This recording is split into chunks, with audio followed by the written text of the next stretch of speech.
ബാംഗ്ലൂരിൽ നിന്നും കേരളത്തിലേക്ക് രാസലഹരി വിതരണം നടത്തുന്ന പ്രധാന പ്രതി നൈജീരിയൻ സ്വദേശിയെ ബാംഗ്ലൂരിൽ നിന്ന് മരട് പോലീസ് പിടികൂടി.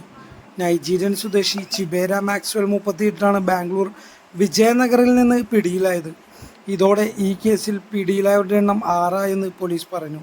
കൊച്ചിയിലേക്ക് കാറിൽ വൻതോതിൽ രാസലഹരി കടത്തുന്ന സംഘത്തിലെ 3 പേരെ കഴിഞ്ഞ മാർച്ച് 3 മരട് പോലീസ് അറസ്റ്റ് ചെയ്തിരുന്നു.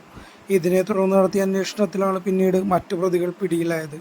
സ്ക്വാഡും മരട് പോലീസും ചേർന്ന് നടത്തിയ വാഹന പരിശോധനയിലാണ് 101 ഗ്രാം രാസലഹരിയുമായി പ്രതികൾ പിടിയിലായത്. കഴിഞ്ഞ 6 മാസത്തിൽ 30 തവണ കാറിൽ ബാംഗ്ലൂരിൽ നിന്നും രാസലഹരി കേരളത്തിലേക്ക് കടത്തിയ സംഘമാണ് അറസ്റ്റിലായത്. അതിനെ തുടർന്ന് നടത്തിയ അന്വേഷണത്തിലാണ് നൈജീരിയൻ സ്വദേശി ബാംഗ്ലൂരിൽ നിന്ന് പിടിയിലായിരിക്കുന്നത്.